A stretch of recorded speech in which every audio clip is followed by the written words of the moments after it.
you wanted the best, you've got the best podcast, the hottest podcast in the world. The Chris Voss Show, the preeminent podcast with guests so smart you may experience serious brain bleed. The CEOs, authors, thought leaders, visionaries, and motivators. Get ready. Strap yourself in. Keep your hands, arms, and legs inside the vehicle at all times, because you're about to go on a monster education roller coaster with your brain. Now, here's your host, Chris Voss. There you go, ladies and gentlemen. That makes it official. Welcome to the big show. For 16 years and 2,500 episodes, I've been cutting off the Iron Ladies soundbite. And we need you to refer the show to your family, friends, and relatives. Go to goodreads.com/Chris Voss, LinkedIn.com/Chris Voss, Facebook.com/Chris Voss, and Chris Voss One, the TikTok. And you just look for us on the internet. You'll find the Chris Voss Show everywhere. Probably too many places for that matter. Opinions expressed by guests on the podcast are solely their own and do not necessarily reflect the opinions of the host or the Chris Voss Show. Some guests of the show may buy advertising on the podcast, but it is not an endorsement or review of any kind. Today we have an amazing young man on the show. We're going to be talking about his insightful new book, and as you guys know, one of my favorite topics, leadership. Because leading is really important, especially in today's world. He's the author of the book that came out March 31st, 2017. It is entitled The Miracle Manager, Why True Leaders Rarely Make Great Managers by Kevin G. Armstrong. We're going to get into it, and I'm smiling and laughing a little bit in my voice because, boy, do I know that's a true topic right there. So we're going to get into it with him. He is a best-selling ForbesBooks author, TEDx speaker, and top EOS implementer who helps founders build businesses that run without them. He's delivered thousands of sessions turning chaos into clarity with systems that scale. If you're ready to escape the grind, embrace accountability, and lead with freedom, this episode's for you. Welcome to the show, Kevin. How are you? I'm fantastic, Chris. Thanks very much. That was a great introduction. I wish I wrote it. Well, I think someone from your PR department did. So I'd love to take credit for it. You did a good job. Yeah, I'd like to take credit for it. I just riffed that off the spot. I don't even know you. So Kevin, give us your .coms. Where can people find you on the interwebs? So you can find me at kevingarmstrong.com. Or EOSworldwide.com is the management operating system, and you can view my profile and reach out to me if that interests you. And then if you want to really get the philosophy behind what we're talking about today, if you just go to YouTube and search "Stop Sending Ducks to Eagle School," that'll take you straight to my TED Talk. There you go. So give us a 30,000 overview. What's inside this book? What's inside the book is basically separating the role of leader and manager, and then really defining what a great manager is. It's also defining a leader, but people don't understand that coach and manager are really synonymous. Getting things done efficiently and effectively through others. It's a very unique skill set.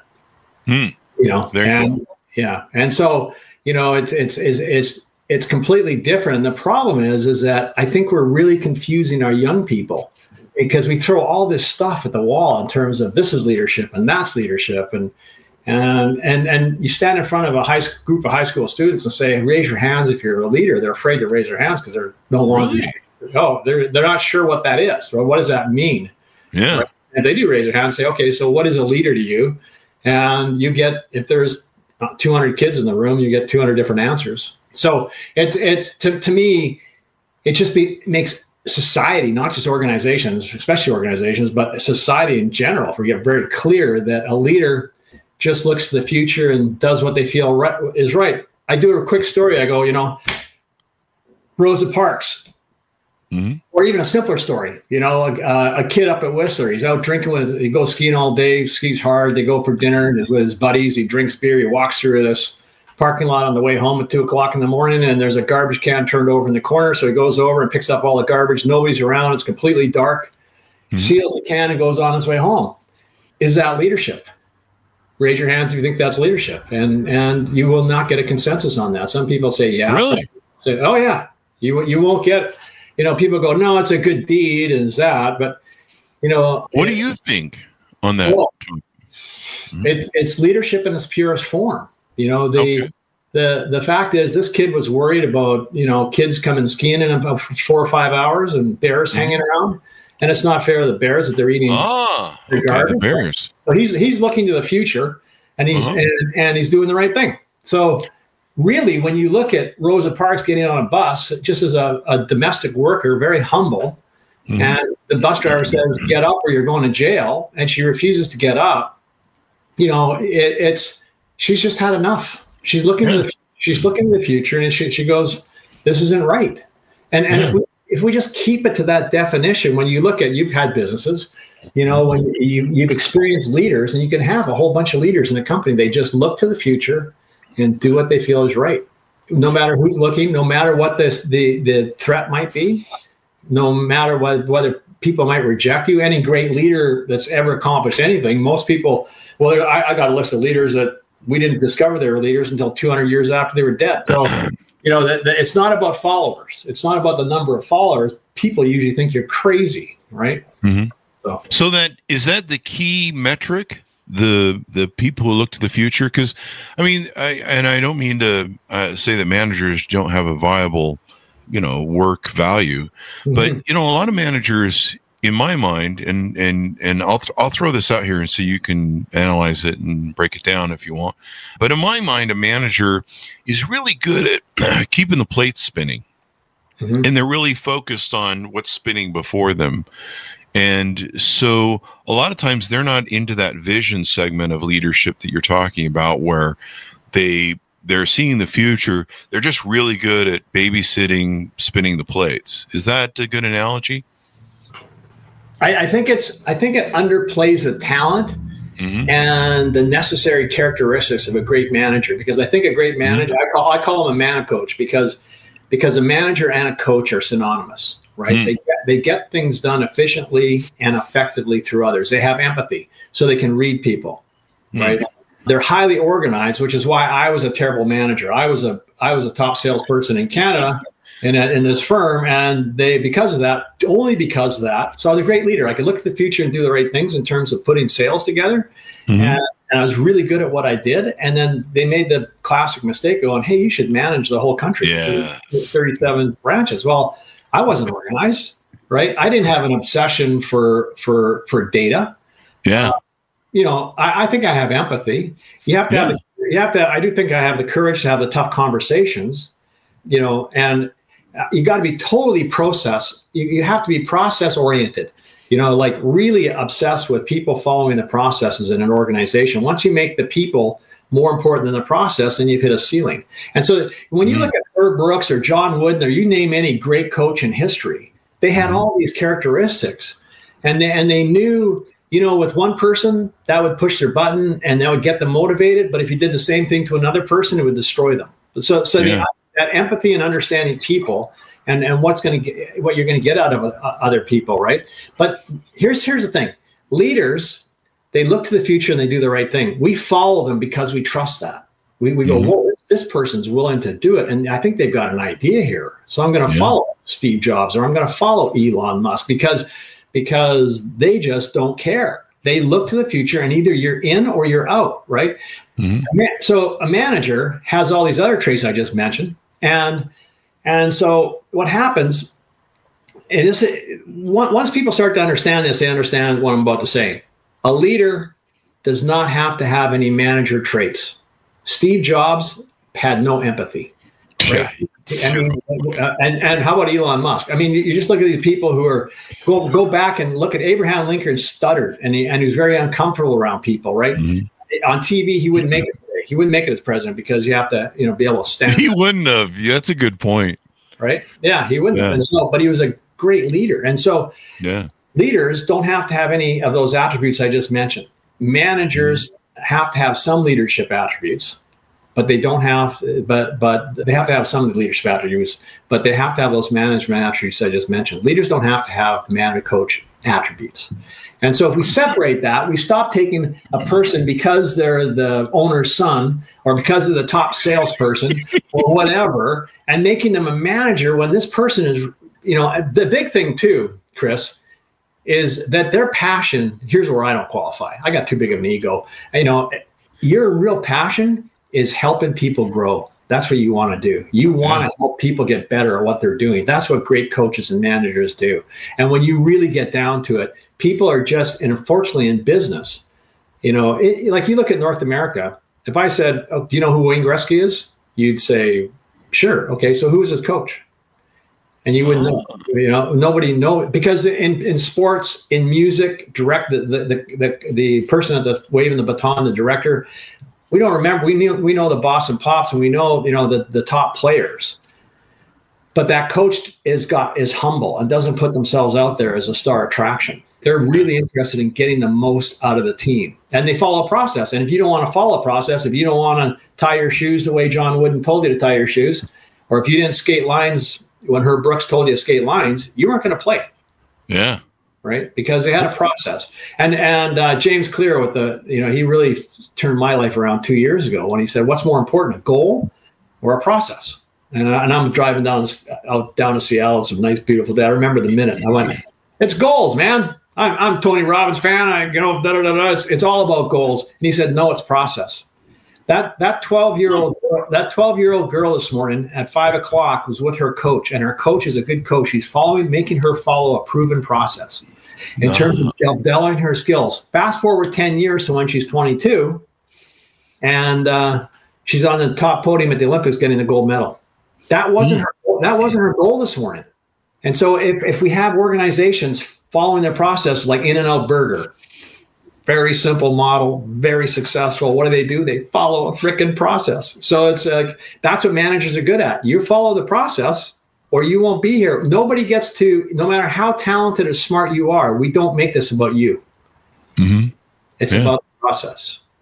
I totally agree with you. I never thought of it that way. In fact, I would have knee-jerked to the same result you did. Oh, goals are important. The vision, because I'm a visionary, so I'm kind of biased that way. Yeah. But that's really true, and a good example of that is we reached a level we started loaning money out to companies that were in trouble, that were entrepreneur startups. Mm-hmm. And we, back in the day, we put an ad in the paper. Hey, we loan money to, entrepreneurs who were struggling or going through, whatever. 9 times out of 10, when we interview them, they had a great goal, a great vision. Sometimes the company had started out with a working model, and then the model had changed, and they had it.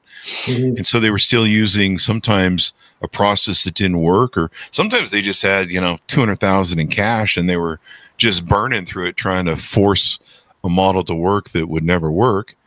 And so that process was their model.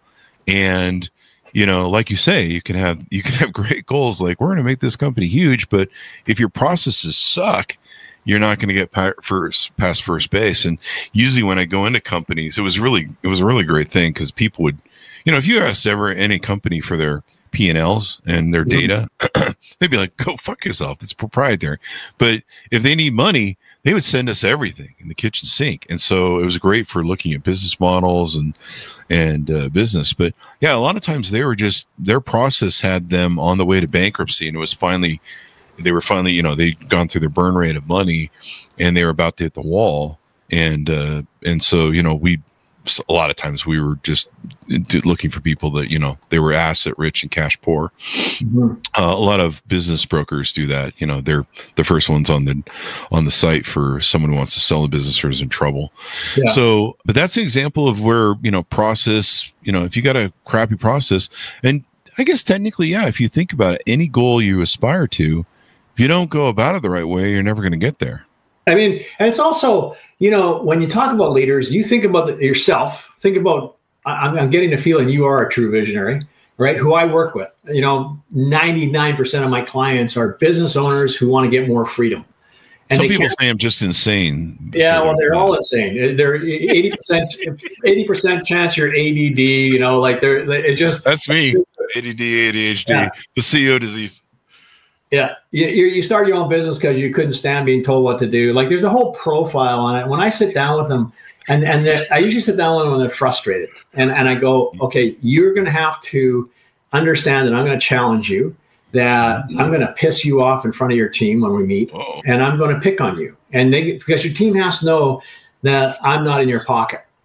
And what we're going to do is we're going to develop a team that can manage this business for you, because your management sucks. And all you have to when you think about it, what a great coach does is, like, the best story I've heard recently is Scotty Scheffler, right? Who's just knocking the planet off with golf, right? And Ted, I think it's Ted Scott, his caddy. So 4 years ago, Scotty Scheffler, basically Ted Scott took Bubba Watson to a couple of green jackets, right?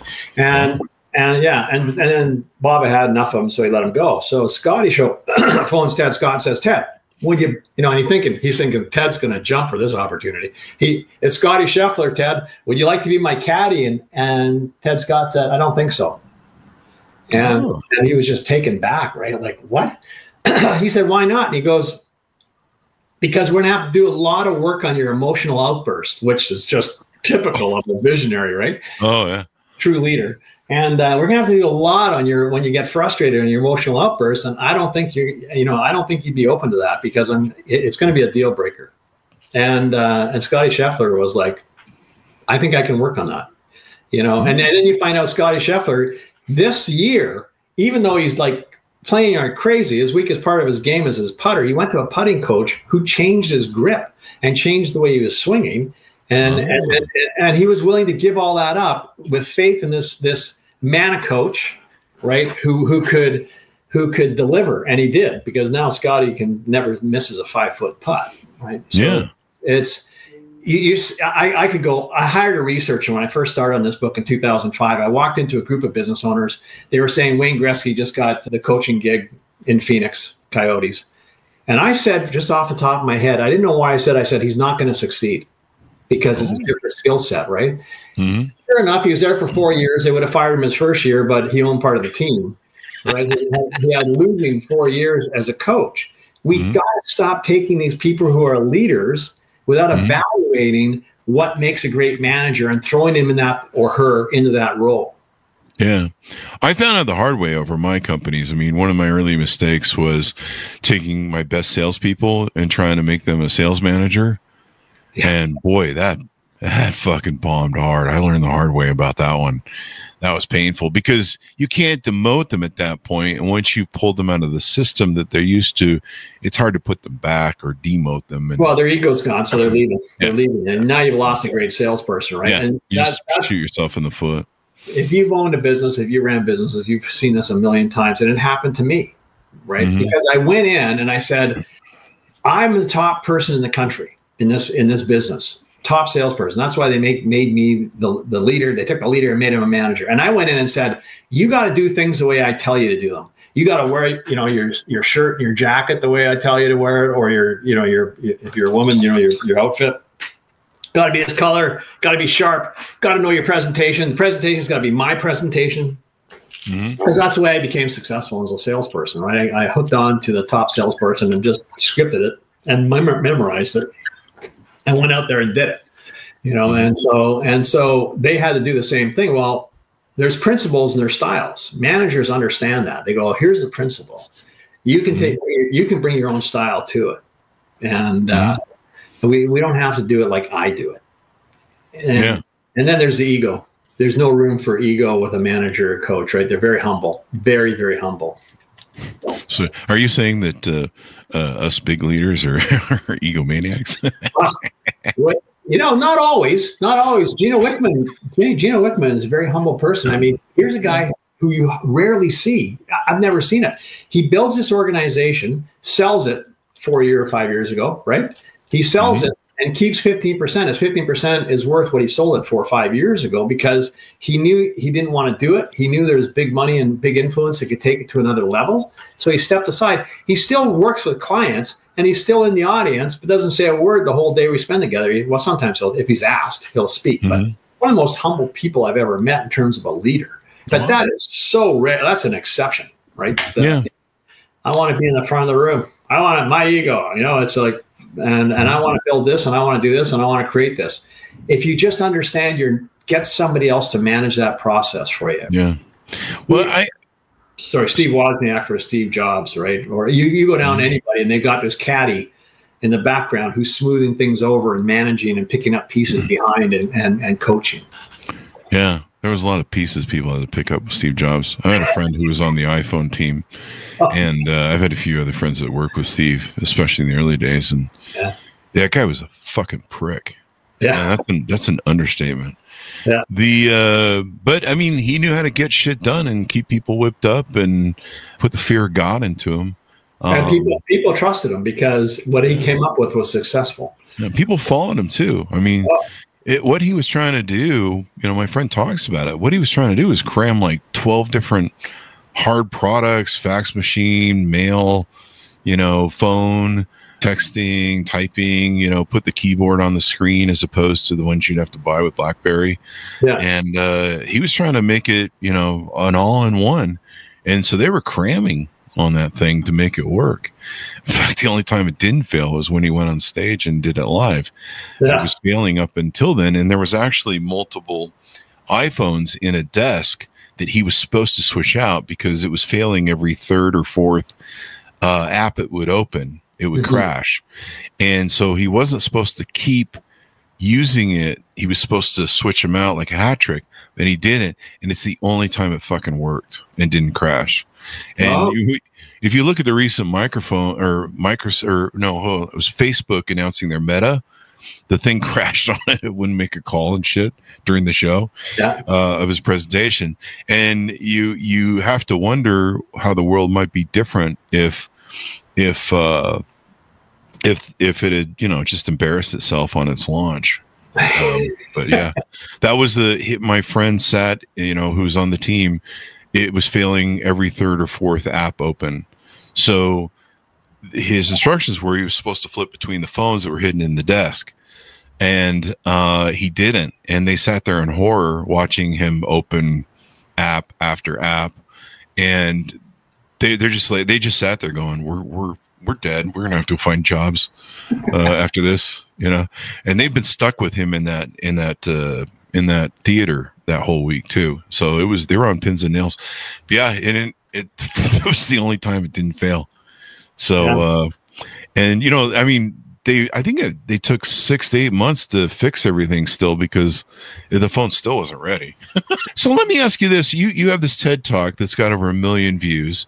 Yeah. And you talk about this concept, and we've kind of hinted on a little bit, but you have a ducks versus eagle idea. Mm-hmm. Tell us about how that works. And then is it absolute where, managers really can't be leaders, or can we grow them?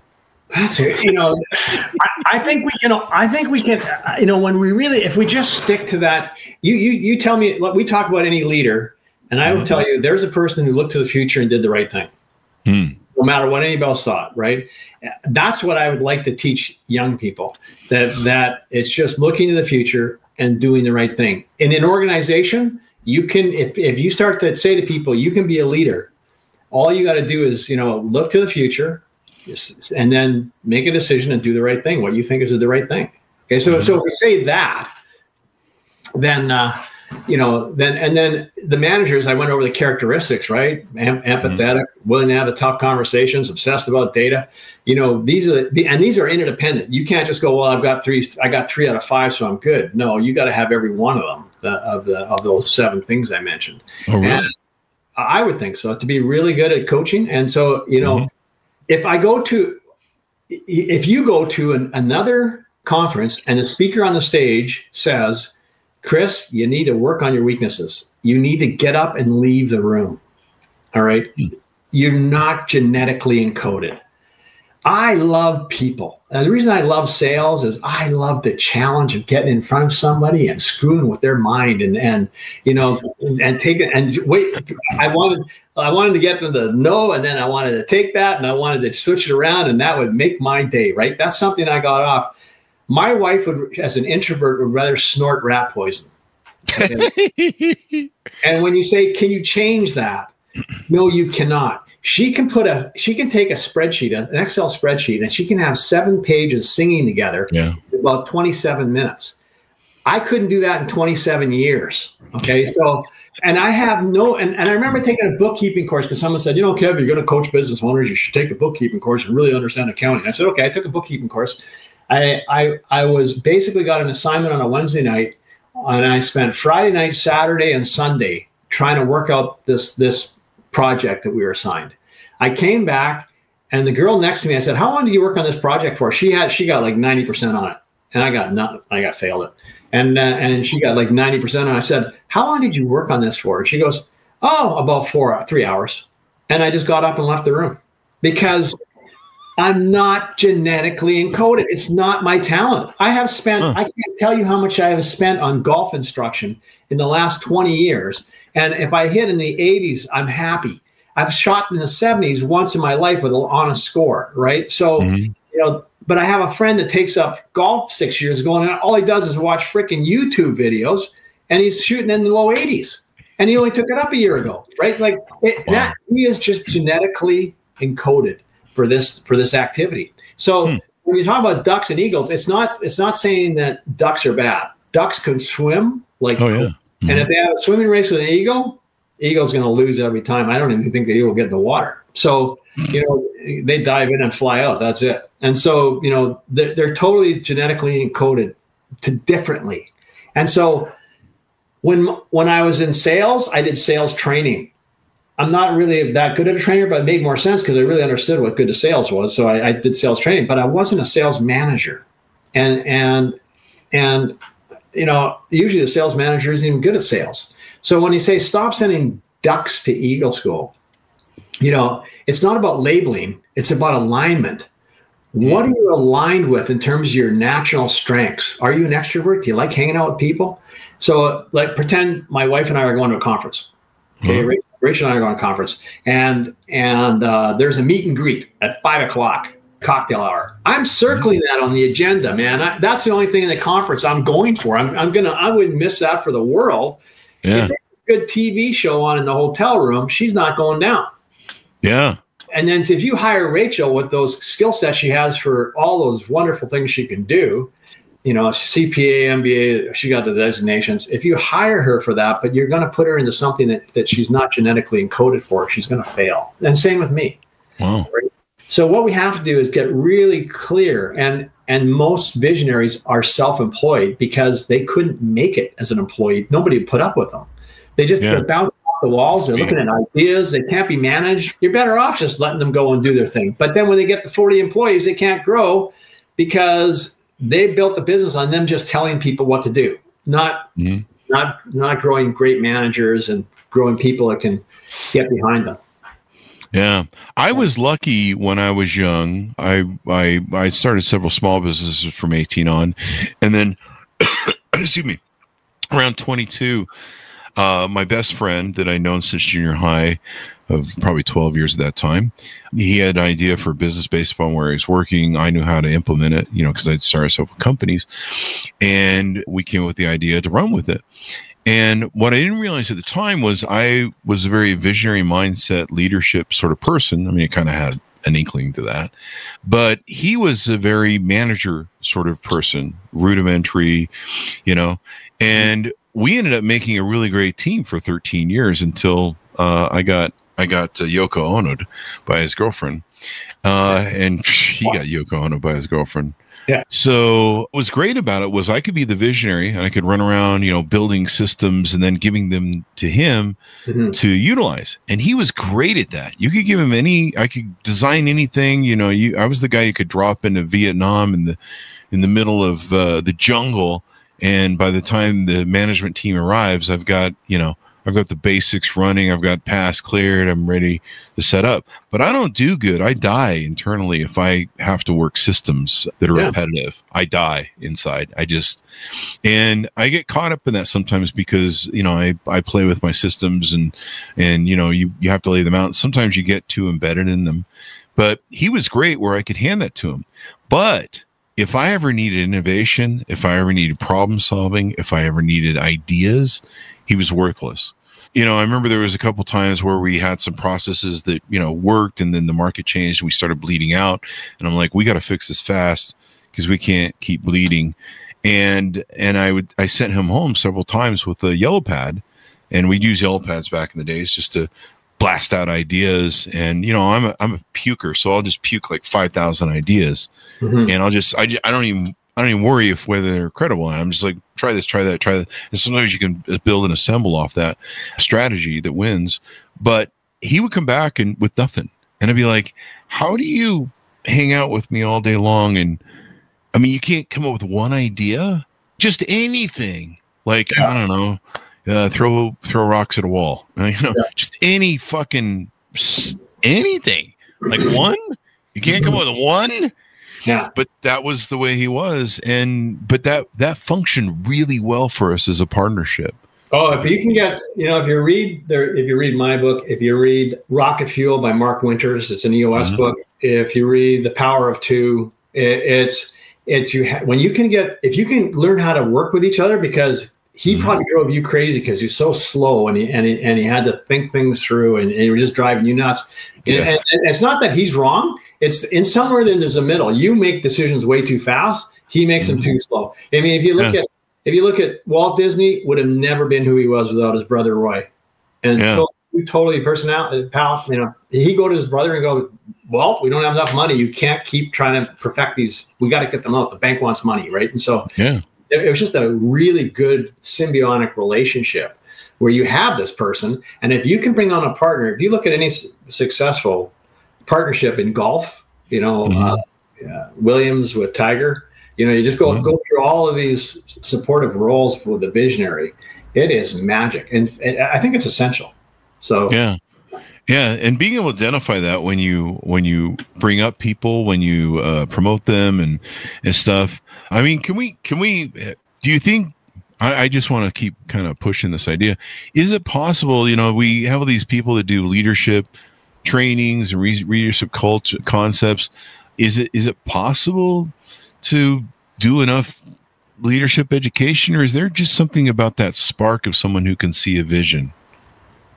You can do the leadership training and more about, because leaders already are usually pretty high, have a high esteem of themselves, right? And they're outwardly they're very proud of what they do. Inwardly, they're as insecure as we all are, right? But if you talk about business owner, a visionary, a leader, and you train them, we have training for that. There's training that you can go to for that, for visionary training. But as long as we're clear, is that the personality we're trying to train? Because a lot of people say, come to my leadership training, and it's really management coaching training. It's not training, right? And so, and this is where the confusion happens, because I'm going to make more money. It's the only thing in business in North America. It's the only thing where I get to have the center spotlight and make the most money if I'm a great manager. And that shouldn't be the case. Our top salesperson should be in the newsletter every month. They should be getting all the money. I have business owners go, my top salesperson makes more money than I do. And I bet they should. Yeah. They should make more money than you. Right? Because this is your business. They're building it. You're going to have an asset at the end of the journey. They're not. And so they better be doing something with that money they're making. But man, if they're going out and they're making money, let them go, and get out of their way. Just get out of their way. So, because they're a leader too. And so let them lead in sales and let them and reward them and recognize them. Right. And all that stuff. That as a manager, you only want to watch them grow and succeed. So why is it you're thinking you should make more money than them, that you should get more recognition than them, but only in business? Because in all sports, the coach is just on the sidelines. Sometimes we don't know his or her name. We know all the top players' names. We don't know the coach's name, right? They're just behind that line making things happen and making that team follow what is a very good process. Yeah. And it's kind of a team effort too. So it's not just about, do I make more than my top salesman? It's really all about the team, because, most of your revenue is what's the 80-20 rule for most of your top salesmen? They're the guys who are bringing you 80% of your income. But taking care of that 20% of them that excel, that's going to make your bank every month, because, you're going to be living on the curve. You can't live off of one top salesman, nor can you live off of just the whole crew of mediocre salesmen. You got to have that mix. And the 80-20 rule seems to always apply. So as we round out the show, let's talk about some of the offerings you have on your website. I think you want to talk about EOS Business Systems and a few other things you offer there. Yeah, I mean, most of my work is implementing a proven process for people like you when you were a business owner, right? And sitting down and saying, hey, here's a process. It's very simple. It works. We have 40,000 clients that have gone through it. And the client I've been working with for 14 years, I had a 2-day annual with them, part of our process. I had a 2-day annual last Thursday and Friday.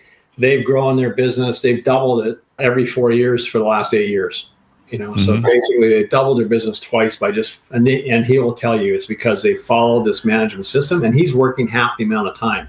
There's a saying, the more I work in my business, the less it's worth.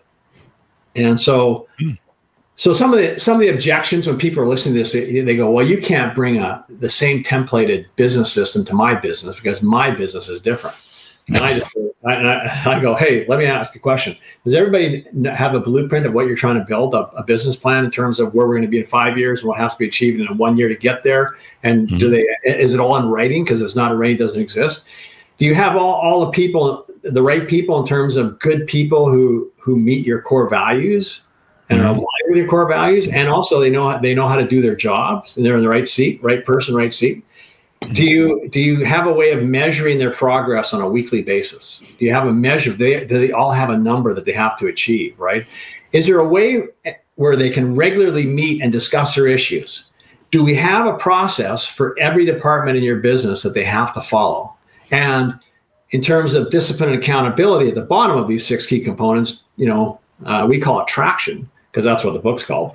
Traction defines discipline and accountability, because if you have vision without discipline and accountability, it's hallucination. When someone says, you can't bring that to my business, I said, how could that hurt your business? How could it hurt your business to have everybody in the company know what you're trying to achieve and it's in a written blueprint in front of them, right?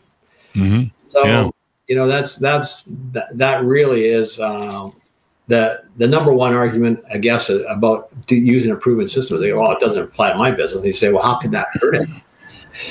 It's I learned this, wrote about it in my book. I learned this from my first CEO. Everything's a widget, whether it's service or product. And I've started dozens of companies. A lot of them were projects that we couldn't keep stacking on our management team and get them all at the attainable time they needed.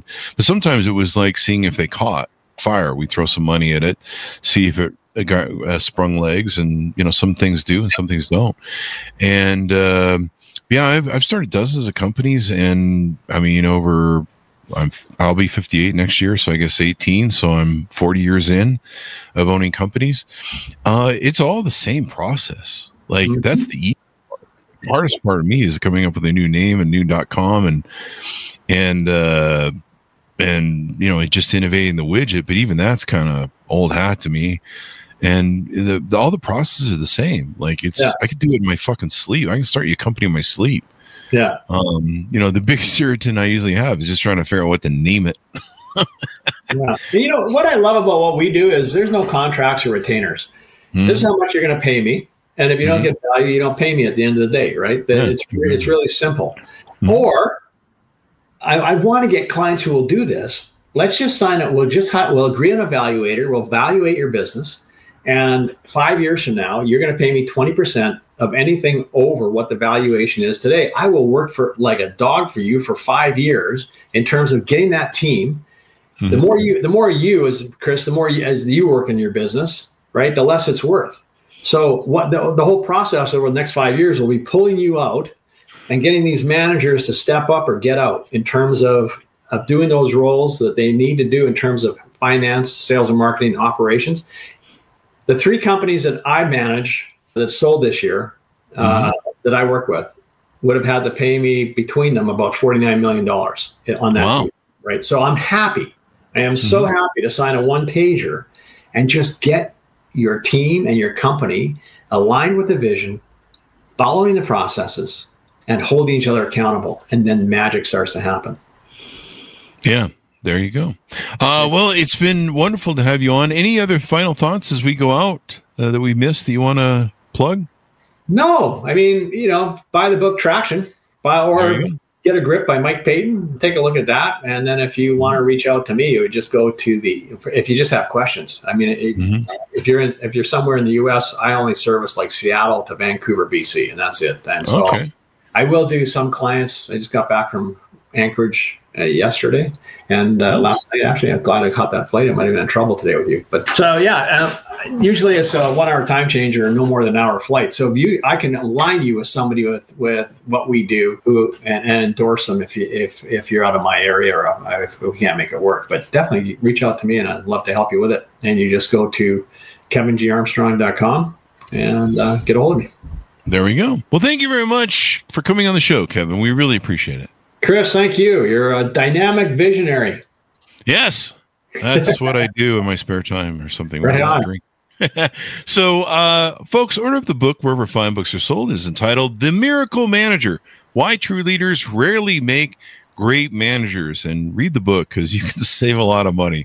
I burn a lot of money promoting the wrong people in the wrong positions to learn the hard way. And fortunately, I learned, but it was painful, very painful. So avoid that.